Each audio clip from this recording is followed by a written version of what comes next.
QED means quod erat demonstradum, meaning that it remains to be proven. In a wider sense, it means anyone that goes through these steps will arrive at the same place.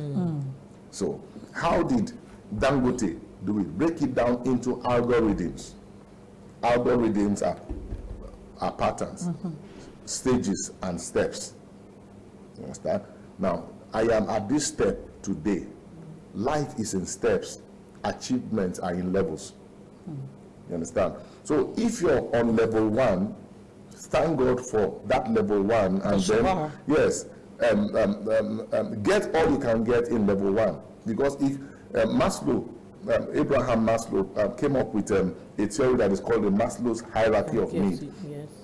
He started with 5 and then graduated to about 8. And then at the lowest ebb of the hierarchy is what you call the physiological or biological needs. We're talking about food and clothes and all those things. Now you move to security or safety needs.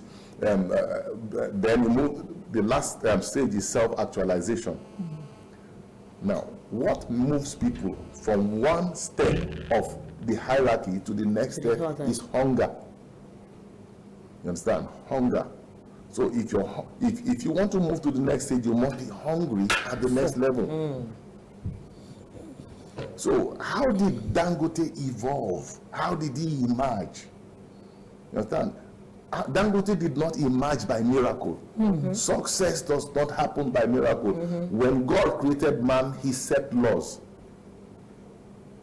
You understand?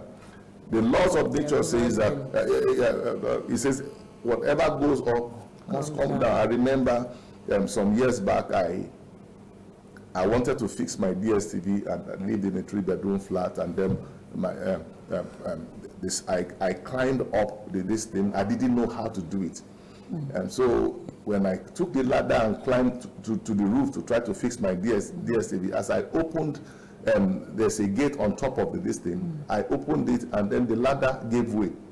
So I was hanging with one hand, and then the sharp edge of the railing was there to pierce me if I didn't get it right. So I held on, and after some time, and I jumped. So it was when I jumped, I remember that I was not 18. I was not 18. And when you were not, your leg. And guess what? I was going to preach in church the following day. Now, the question is, did God love me? He did. Did I plan to preach to people? Yes, I did. But I went to church, I was preaching limping.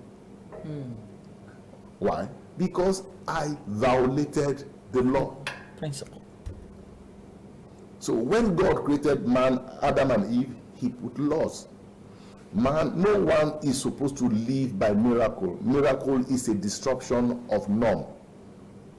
So if God wants to do a miracle, he uses miracle to restore back what has been taken out. For instance, let me not say this so that we don't. Because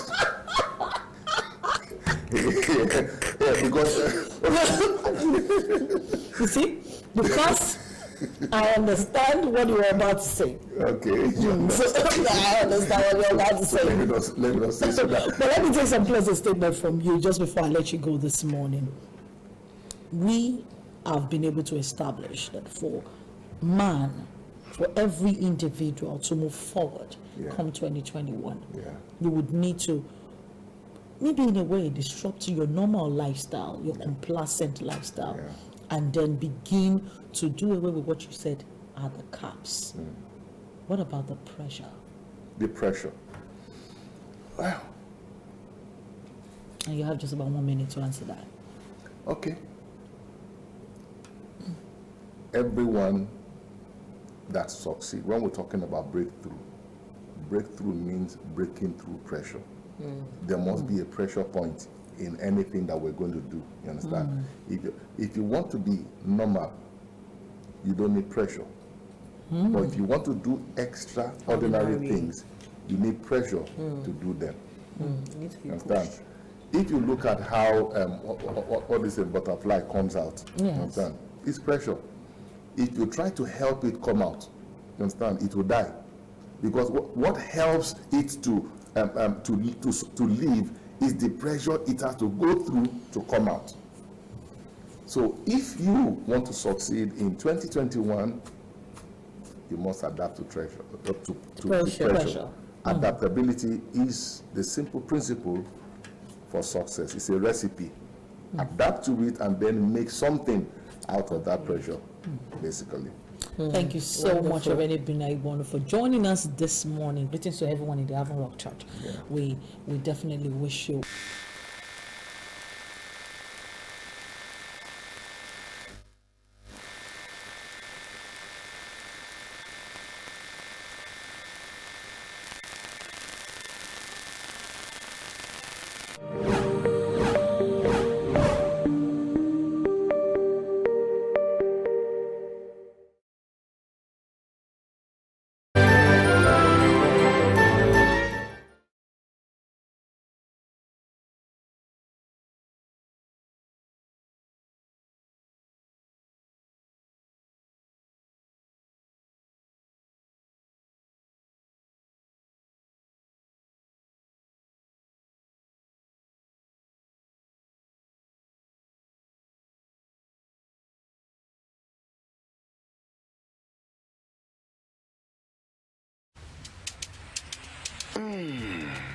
The holidays, some drama,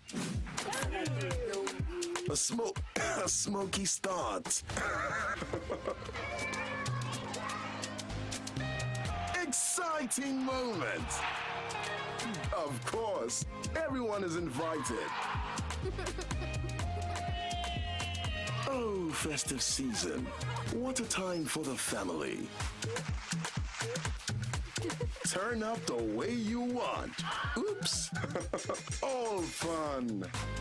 And don't worry, the little surprises will make your day.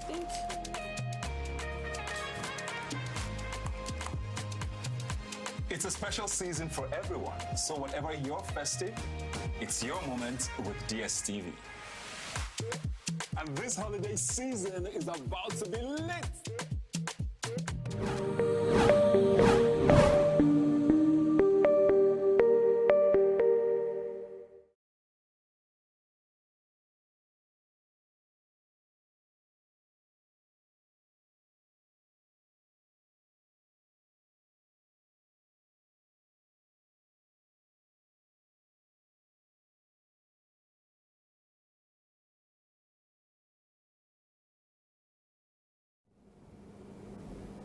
Welcome back. It's still the bumper breakfast, and of course, my namesake joins us next, and we're focusing on youths.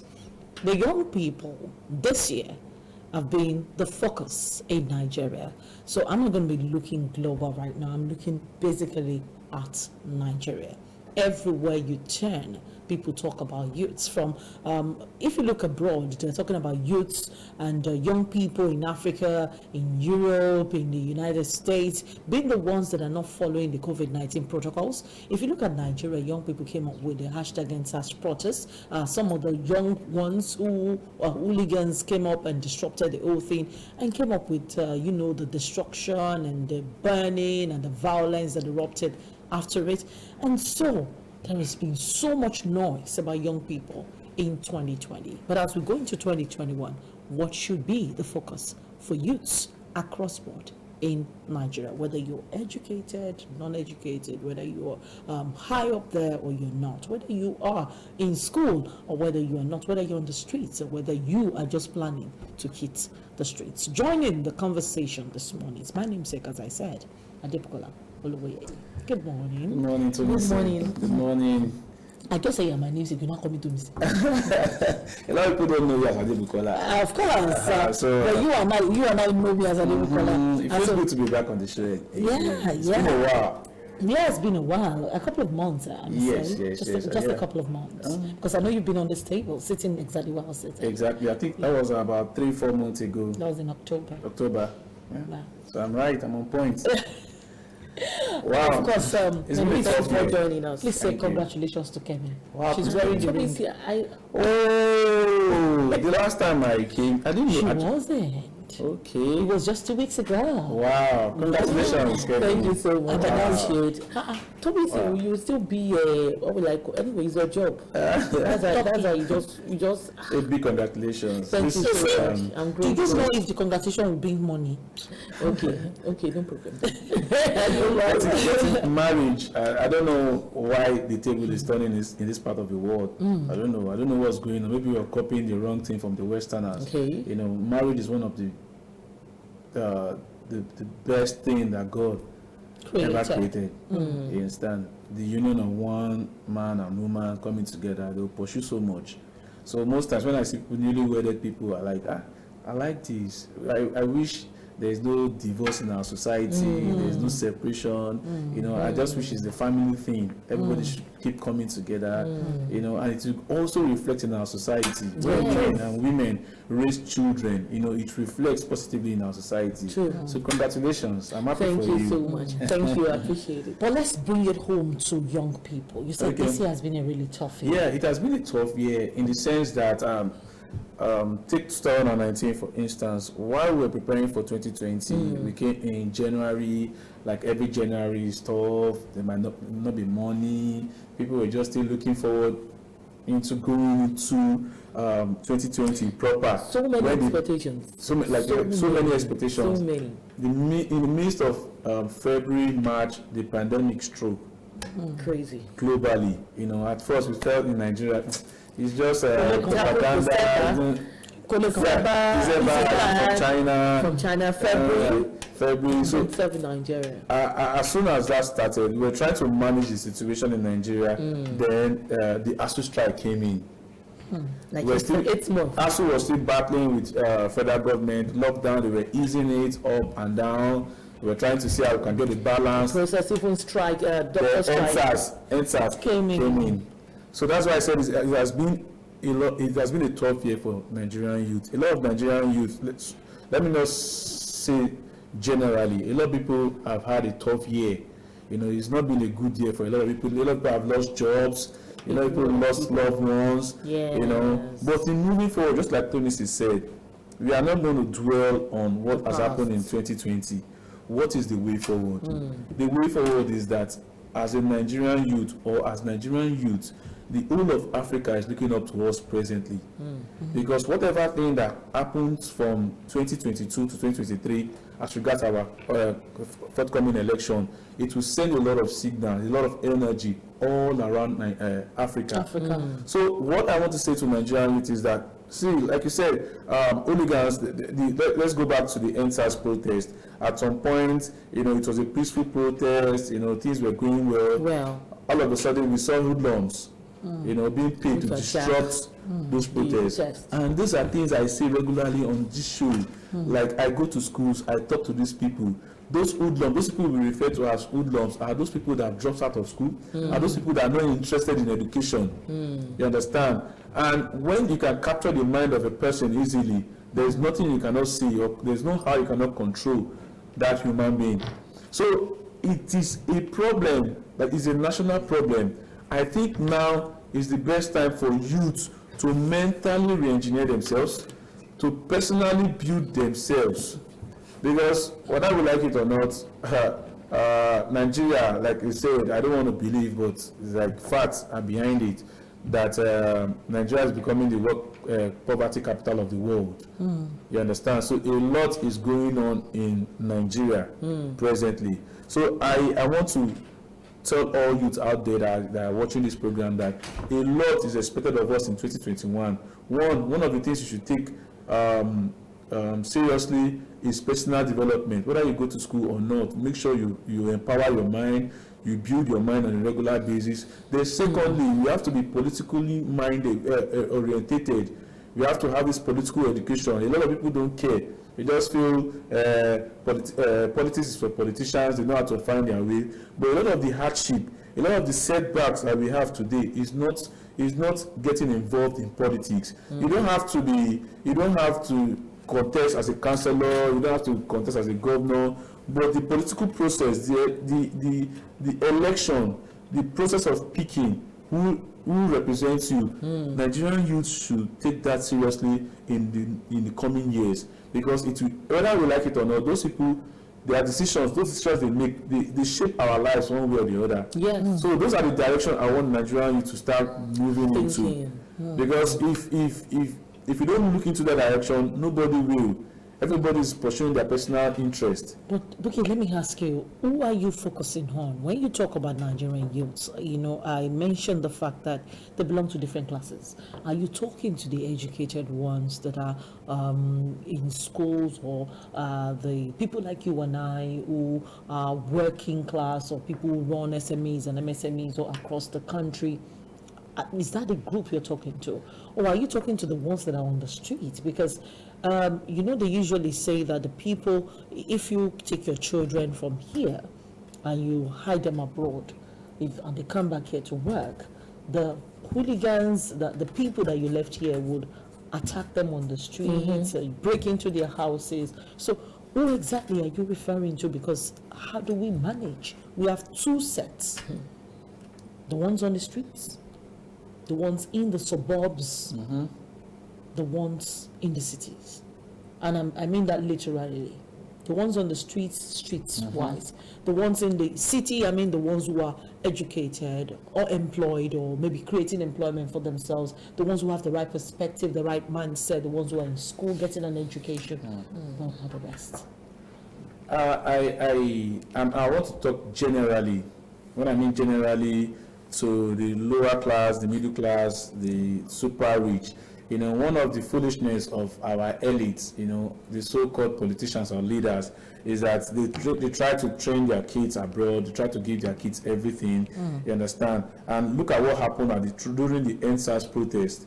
It's just a tip of the iceberg that if you don't make this a commonwealth, if you don't give opportunity to everybody equally, you understand, it will still bounce back to you and the society on what you think you have gathered in a long while, because you have properties here, your kids are here, you understand. I condemn all the burnings, all the looting that happened during the EDSA protest, but it's like an eye-opener for the rich to know that whatever thing you're doing, that poor man that you fail to make education free for, that child that is unable to access education because of fund, you understand, will still become the hooligan that will destroy, you understand, your children, your investment, your property. So I'm talking to everybody generally now. If Nigeria must be great, look at the visa bans we are having in most countries. You understand? How long? You know, I said something 2 years ago. I said I look forward to a day where Nigeria, a lot of people will look forward to having Nigerian visa. A lot of people will look forward to having Nigerian passports. You understand? Because our people are being treated like slaves out there. You understand? And we need to come together as a people and say, let us develop this country, let us build this country. There's no other place we can call home. No matter how super rich you are in another man's country, there's going to be limitations. There's nothing like your fatherland. There's nothing like where you came from. So if everybody is looking towards the direction of building a stronger and better Nigeria, I think somebody said to me, he said, Buki, stop comparing Nigeria with America, stop comparing Nigeria with Canada. I said the reason I can compare a little, not in all angles, is because it's an information age.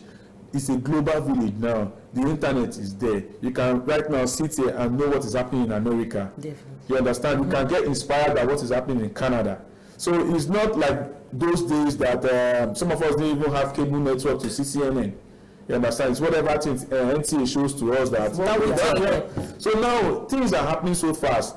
Just imagine the NSAS protest. Just look at the simultaneous reactions we got from all embassies all over the world. It's as a result of the internet. So you can even use the internet in the right way to meet up civilization and development. That is why Nigerian youth, our strength, if you can pull it up together, wherever I go to, I share, no matter how small, I try to inspire people. Because a lot of people are helpless, a lot of people are clueless, a lot of people are confused, they don't even know which way to go. That's why a lot of them even when I know that drug is absolutely bad, a lot of them, they try to use drugs as an escape from reality, from like nothing is working for them, you know. Some of them, when they were in primary school, they were very brilliant, but along the line, something happened, their dreams were being cut short. If you need to hear a lot of people's stories, you'll be so surprised that somebody failed to pursue admission because of just 30,000 naira. You understand? So in a land that we have so much, the people still suffer little things of life. Okay, now let's talk about youth and unemployment. COVID-19 has really done a whole lot. And before COVID-19, Nigeria generally has been talking about unemployment, and that's not been an easy thing at all. We have more youths, we have more students graduating from school, and at the end of the day, there is no job. Even those who even have a job, it's not even being paid. At the end, it just equals to no job. Because why are we working? So now, COVID-19 came to play, and we had people lost their job. We have a whole lot, and people are still going to lose their job even coming 2021. There is something about it. This is Nigeria. We've had stories of so many associations coming up to say people are using the excuse of COVID-19 to lay people off their jobs and all of those things, and even people who are being paid, their salary are being slashed. Now, look at the youth. We have more youth even than the adults, looking at this Nigerian's population, and there is no employment. What would you have them do? I like to say something that if we must move forward, we must sit ourselves down and tell ourselves the truth. The truth is, Kemi, Nigeria does not have a database. There is no how you can plan for your people if you don't know the number of people you're planning for. That's just it. A friend of mine in South Africa gave me an instance. He said in South Africa, as big as South Africa is, every hospital that there is in South Africa, 2 immigration officers is attached to those hospitals. So as soon as you're giving birth, there's documentation into the nation immediately. So they know the number of people that is in Agege, they know the number of people that is in Shomolu, they know the number of people that is in UK. You understand? Yes. That is why in America. Visa right now, that's why President Donald Trump really stops people from getting the green card immediately. Because, it's that simple. It means that you can always go back and have benefits. You can leave the US, come back to Nigeria, and go back and have benefits, even though you didn't live there, you didn't do one thing, you've not contributed one single quota. Or because while you were born, you got a green card. You can always go back. You got that green card. It means you can always go back and benefit. But now that that has been removed, it stops the entire process of going to deliver abroad from being lucrative. No, we're looking at it from the other side of planning. I don't want to go to that level of green card. I want to talk about planning now. We're talking about unemployment. That is the reason why it was easier for America to say so set of people are unemployed. That is why they can budget so amount of money, to use as palliative why the COVID was eating hard. They have figures. They could run with data. Yes. So Nigerians should know. Nigerian youth should open their head, their mind, to know that these people don't have data. They don't know. You don't exist on the data for them. So how do they plan for you? The best thing to do is, no matter how small, the problem with our generation now, I like to do to balance negative and positive. You understand? A lot of us look rich. You understand? We appear rich, but we're not rich because of the social media. What we're getting from social media, everybody wants to look rich, but people don't want to work hard for those riches. So that's one of the major problems we are having presently. You understand? But if we must face reality, if we must understand that these people cannot take care of all of our responsibilities, we have to stand up for ourselves, no matter how small. Social media is there. You can sell something online. You can do a lot of business. In my area, I'm so surprised. I was telling my wife recently. I said, "Have you noticed the number of shops that people have opened in the last 8 months, 1 year? People are doing business now. People are opening shops. Graduates are opening shops, selling things. I shock you. You understand? So if you're folding your hands, is a good example. My daughter started selling groundnut. You see? During the lockdown, she asked me for seed capital. She asked me for 1,000 naira thereabouts 1,000 naira. to start selling groundnut. I gave her 2,000. I actually went to the market with her. We bought the groundnut raw, and she started making it. I'm sure she has over 10,000 now. Can you 2 days ago, imagine? she just woke me. She said, "Mommy, I quickly want to go and collect my money from the people I supplied groundnut." So she supplies people groundnut, and I make sure when people buy within the house, they pay her as well. So she called me up this Christmas and she said, "Mommy, we can open my colo now and go and buy things for us for Christmas." Can you imagine? Because she's saving. So imagine if a little girl like that is actually doing business within her home. And so when I do my rice and I'm picking my father rice, she's like, "Mommy, how much do you pay those people that help you to pick over the rice?" And I say, "Oh, I pay them 2,000 naira per bag." She said, "Mommy, pay me 1,000, I'll help you do one." You see? That's So, irrespective of where we find ourselves, Exactly. while we were trying to look rich, you can actually be richer.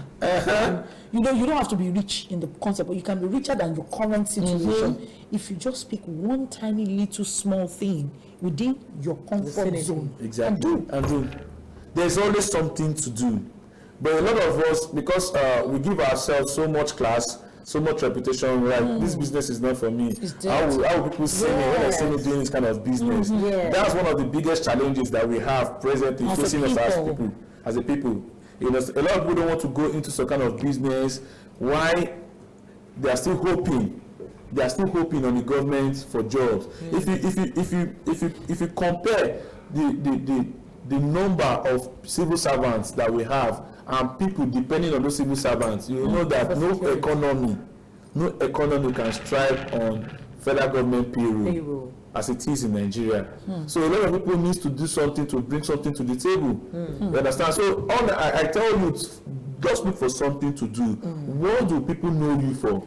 A lot of people just take pictures, they just slay on social media, you know, for nothing. What are you selling? You know, what are you? We for instance, we have over 25 million people in Lagos. What are you selling to them? Just imagine you're selling something and you're making 1 kobo on 25 million people. Do you know how much you're gaining? You understand? It might look small, it's that's exactly what Dangote is doing, you know. I think from the moment you change your mindset as a young person, I think you're going to actually find life a bit easier. For example, what does Dangote do that makes him different from every other person? I wonder why Dangote keeps picking products that we all love to eat. Dangote started with cement. We all knew about Dangote cement while we were growing up. And we went from Dangote cement and he started making spaghetti. Now, spaghetti a lot of people may not be able to afford. But every household uses salt and sugar. And then everybody who does, every household, as a matter of fact, every child in Nigeria loves to eat puff and buns. So it has Dangote flour. And so it's either you're buying the sugar or you're buying the salt. One of and you buy one. And then he came up with the noodles, which I think is only thriving somewhere else, maybe in the northern part. But the truth is, anything that you sell, we have people in Nigeria. What we have, our biggest treasure, is our population. Exactly. And that's what's making our rich men richer. Because even the poorest of the poor patronize them. Definitely. So whether you like it or not, you buy 50 naira salt to cook with in 3 days. Whether you like it or not, imagine 100 million of our 200 million buying 50 naira salt. Just put a zero behind 100 million. That's already 1 billion. And multiply it times 5. So for the Nigerian youth, I want us, we are approaching a new year. I want us to stop blaming the government for everything for once. Let's re-strategize. Let's see how we can do it the other way around and see if we're going to move forward. And part of it is that we have to take responsibility for ourselves, for our life. You know, the more you grow up, the more you have dependence. What about the youth that are taking responsibility for themselves and their lives illegally? Because at the end of the day, if you should have discussions with them, they just feel, what else will you have me do? This is just what I can do. So if I really need it, you understand what I'm saying. So what would you say? That's on the part of the government. I think they should look into it more positively. Take for instance, Okay. If somebody hacks an account in the US or any cyber crime or whatever thing that beats their cyber security, you know, they employ that person immediately. They try to mentally re-engineer that person and they put that person on the payroll. You understand? Because it's human. Yeah, that's mind. Your mind is your most prized possession. That is how it should be for everybody. You understand? Those people, if you need to know what those guys go through to do all those internet fraud and everything. They are still intelligent people. Yes. Yes, that they can. The government can rechannel their mind. As a matter of fact, after Hush Puppy maybe done serving his term or being sentenced, I believe the United States is going to exactly. But now looking at, if we say that yes, the United States does that, they employ them, put them on a payroll. But do you think Nigerian youth are fit to be treated that way? To be absorbed? Yes, into the system. Because the system itself. What is it with the system in Nigeria? Bringing such person with that kind of mentality to the system, isn't it? In this Nigeria, I'm not talking about the US, because so many times the problem we make in Nigeria is that we use solutions from the US, we bring it here and want to adopt the same solution, forgetting the fact that your system is different from theirs. Let me give you another scenario to prove to you that this can actually work. If you look at it constructively and be professional about it. The insurgents in the north, Boko Haram, they had a program for them. They said it's a mental reengineering program to infuse them back into the society. So if the federal government can spend huge amount of money to do that. For insurgents. I think I get you, Bookie. You understand? That means they can do something better for people that are ready to make a living, a positive living, a good living. Very true. So that means we know what to do, but we don't do what we know in Nigeria. That's just the problem. We know what to do, but we don't do what we know. So basically, let's paint a scenario. We spent millions rehabilitating repentant Boko Haram. Yeah, exactly. But we want to jail every Yahoo boy. Is that not hypocrisy? Is it? And yet, we are trying as much as possible to break through ICT-wise in Nigeria. Our digital economy is one of the things we're focusing on right now. I mean, we're making it compulsory for everybody to go and get NIM. Simply because we want to get data. How do these boys grab the data of all the people they want to take things from in how many days? We have young people who are skilled, who are self-trained. Exactly, self-trained. They are self-trained. And then they now form like a group. They're able to come together and form a group. And we're not making use of them. That's wasting resources. Yeah, human resources, human capital. Intentionally wasting resources. That's what we're doing intentionally. Because apart from the fact that you can re-engineer them, look at how much money they actually have gotten from people. Do you know, unfortunately, they take this money and they waste it as well. And that's why they keep doing it. Because there's a wasteful mentality that has permeated our entire system in Nigeria that is in almost every child. So if you go the negative way, you're likely to waste the resources. Before we grow, as we're growing up, they tell us, it's already in the system that the money you make first, you're going to waste it. I saw a write-up some days back, like Nigerians work so hard to lavish their money. I swear. Do you know? And they work so hard to lavish their money. Is it not true? And I think it's true. A friend of mine wanted to. He said, "Buki, I want to send money to your twins. I want to bless them this festive period." I said, "Okay, fine." He said, "But the Nigerians." Nigerians, you just send money to them. It's easy to just drink anything in one day. He's in Canada. He's checking the amount of hours it took him to make that money he's sending to Nigeria. The person, the person's not making use of it. No, but sincerely, see, while I had accommodation issues about 2 years ago, a friend of mine in the United Kingdom, was really concerned. And she said to me, she was like, go and find a place. We'll all support you, blah, blah, blah, blah, blah. So when we found a place, I told all those people, said, go and find a place. That we had found a place. And I gave them the budget.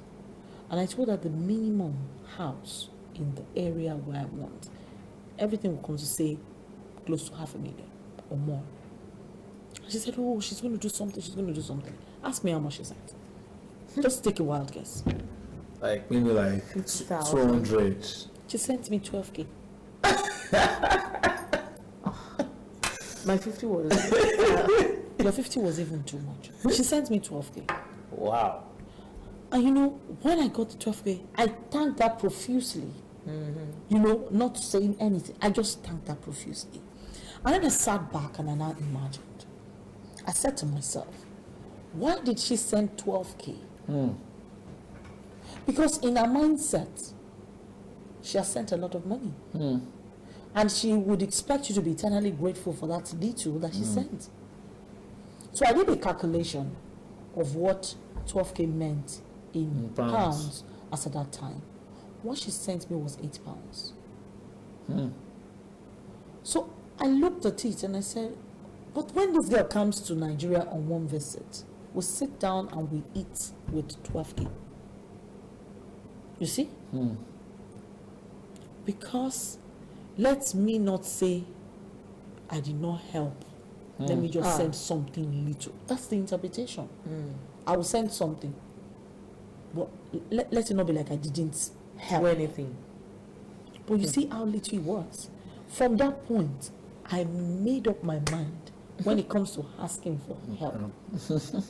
That if you can work for it, why not? But when you give help to people, that's the mindset of people who send money abroad. They tell you they're going to send you some money for Christmas. My dad, they send you 5,000 naira. Because as at the time they left Nigeria, they knew 5,000 was something. A lot of people will send you 5,000 naira. They'll send you 10,000 naira for your children. Somebody sent me 10,000 naira and shared it this way. Between my two kids, 225, and myself, 5,000. You reminded me so much of something. That was just 2 days ago. You reminded me so much of a friend. And this is somebody that had not reached out to us in 4 years. So within the 4 years, we are owing the person 20,000. You know, I remember. And it was a lot. And I said thank you too. So a friend of mine was actually telling me about a friend who is also a friend of mine too in the UK, and then he, for the first time since they've been together, he helps him in Nigeria build his house and all of those things, and then he asked for help from the man, and at the end of the day, the man sent him 10,000 naira. Okay, good. So Good. he was like, 10,000 naira. I don't understand. How did this happen? No, because for them, it's a big deal. But I don't want us to digress from the wasteful mentality that you talked about. You understand? We're talking about wasteful mentality. Another friend of mine in the US, he said he sees Nigerian youth sit in beer parlors for 6-7 hours. How do you sit in a beer parlor if it's not your break or you're on vacation for 6 hours in the States? You understand? So talking about rechanneling our energy, the youth, our energy, are you aware that technology is the new gold mine? Yes. Yeah, Nigerian government should be looking into how they can absorb these guys, you know, create an industry, create something, an environment where they can earn an honest living from. That's the direction I think the leaders of Nigeria should be looking into. Yeah, in 2021, because we have a lot of right-minded people doing the wrong thing amongst our youth. You understand? They are very intelligent, they are brilliant, but there is no platform. There is no direction. Nobody is in charge. You know, no infrastructure, nothing. Thank you so much, Bukola, for joining us this morning. It's always a pleasure having you and talking about young people. I know that's your passion anyway, and we have to keep talking about it. Buki, what are you wearing on your leg? Where? Slippers on your leg? No.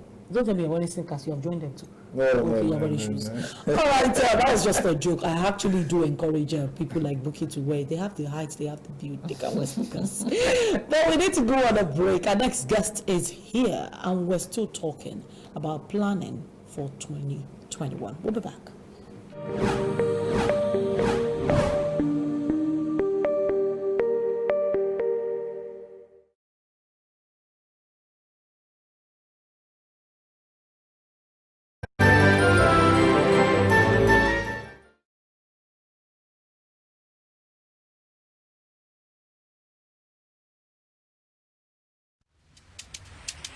The holidays. Some drama. A smoky start. Exciting moment. Of course, everyone is invited. Oh, festive season. What a time for the family. Turn up the way you want. Oops. All fun. And don't worry, the little surprises will make your day.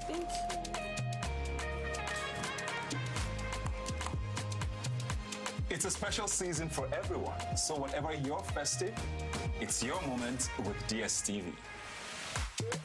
And this holiday season is about to be lit.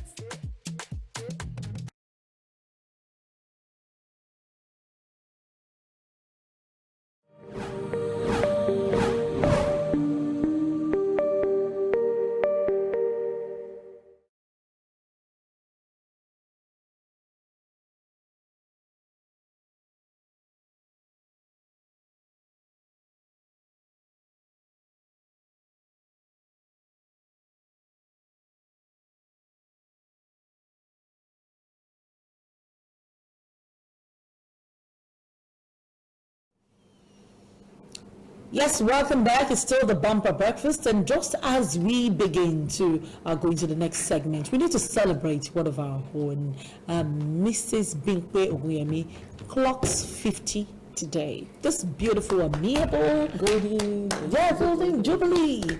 This beautiful, amiable woman, always smiling, always excited. Mama. She's always encouraging people. As a matter of fact, she's a mother to quite a number of us younger ladies in MITV, and so we want to celebrate. I mean, she was like mother of the day at Gloria's wedding. So we really need to celebrate this woman. Every time you see her, she's smiling. I mean, she's like, Aburo, oh, Nindomini. Bring food, she's always just a mother, Many times she brings food and she came. I brought chicken today. And I'll eat that chicken. I eat that chicken. Why not? Do you want to get fast? Stop eating people's food. But anyway, she's been a really great influence. She's been a really great mother. And so we say, happy birthday to you. Happy birthday to you. Happy birthday, happy birthday, happy birthday to you. May the good God bless you. May the good Lord bless you. May the good Lord, may the good Lord bless you. Happy birthday.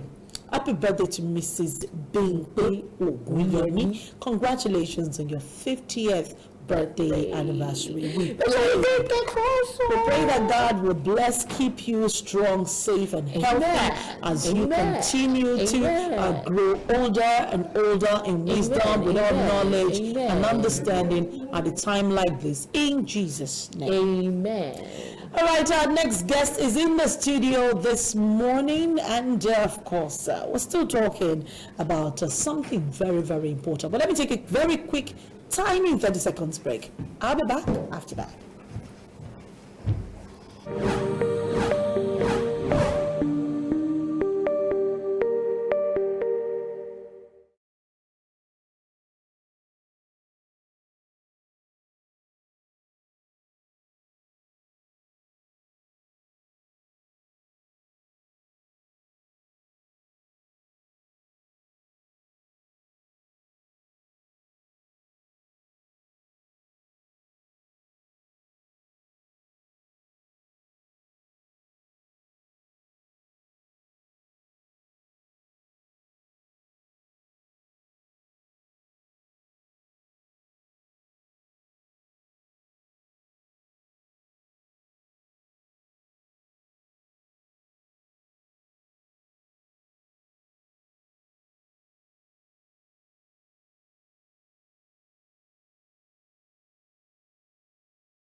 Welcome back.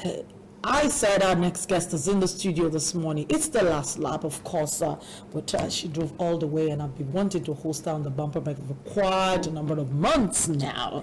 I have Mrs. Yetunde Arobieke with me in the studio this morning. She's in charge of youth. She's like a special advisor to the governor on youth matters. Am I correct? No, you're wrong. Oh, ma. Let's introduce ourselves. Honorable Commissioner for Wealth Creation. Yes, and employment in Lagos. And so you'll be focusing on this internship program, this empowerment program you did the last time. That was what I wanted to host you for. It's okay. I remember. It's still on. The GIPP program is still. It's still on. It's still very much on. You know, because it's a long process. But why graduates? You know, first of all, we welcome you to the bumper breakfast. Sorry you had to go through all the stress. It's okay. No stress. No stress. This is Nigeria. No stress. Yeah. But let's talk about it. Why focus on graduates? Thank you very much.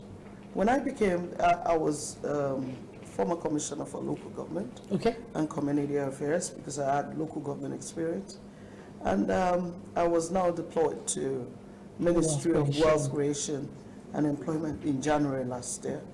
About 11 months now. Now immediately I got there, I discovered that we have job centers where you'd signify their intention to really, you know, want government to assist them in getting engaged one way or the other. So I went around and I discovered we have enormous undergraduate, unemployed. I felt why that number is several thousands. Only so few who were actually interested in getting startups, to which we recommended them to LSATF, you know, for assistance.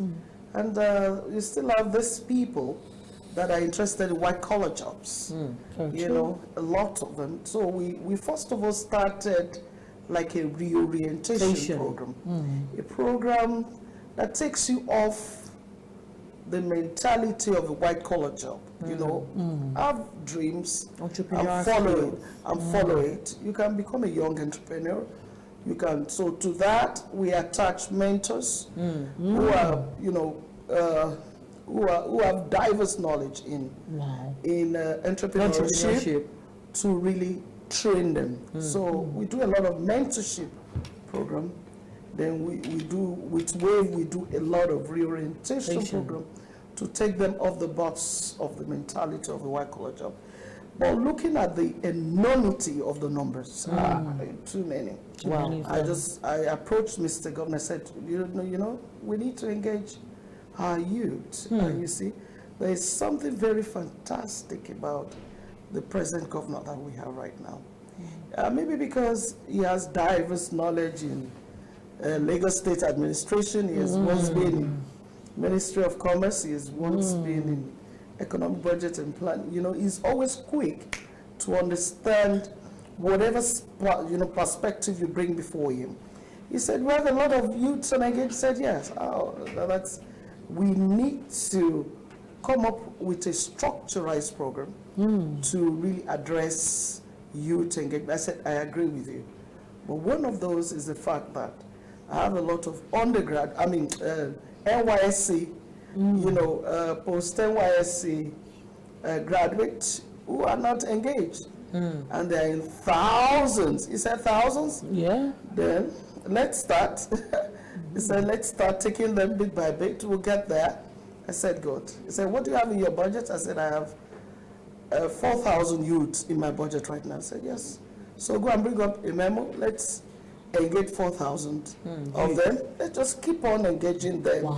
Let's have a structure that addresses youth engagement. I said, I agree with wonderful. you. Wow. Fantastic. That's fantastic. That is why you see, most people, you don't know the man at the realm of affairs. No. Mr. Governor is quick, you know, to action. Not only to action, to really get the import of things brought before him. He's quick to know what those things stands for, and is quick to address them. And I see that as strong personality and real ingenuity. And that's the man you have at the realm of affairs. Now you've done about 4,000.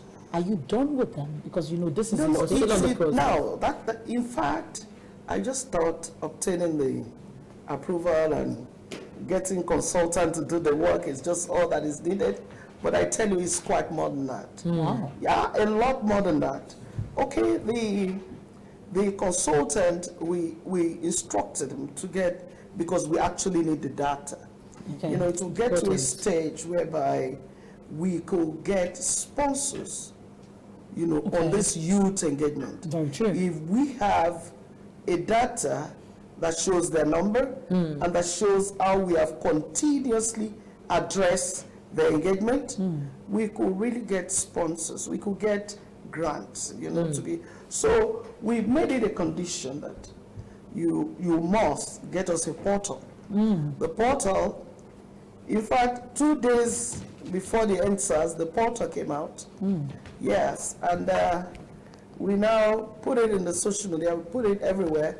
We went to virtually all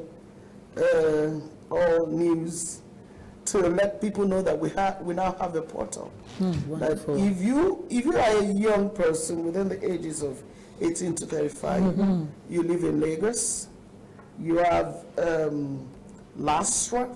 The Lastra is an evidence to show that you live in Lagos. Yes. And you have your NYSC certificate and evidence that you have actually graduated. Then you are fit, to be part of the program. And we threw the link. And as I'm speaking with you, we have over 61,000 people that have registered on the portal. In Nigeria. In Lagos. In Lagos. Not even Nigeria. I'm telling you, in Lagos. And you see, Mr. Governor wasn't feeling too surprised, because when we had for teachers, we had over 100,000 people. So that it's even 60. We said, no problem. Step by step, bit by bit, we will address them. Well, what is important is that we structurize the engagement. And we start from somewhere. And we're starting, so no problem.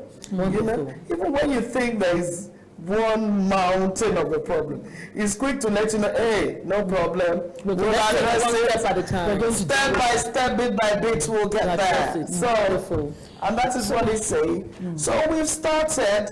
One thing that we want to do in the program is we equally want to virtually train those interns, take them out of the mentality of the classroom, impact into them ability to teamwork, ability to really understand that classroom experience is quite different from work experience.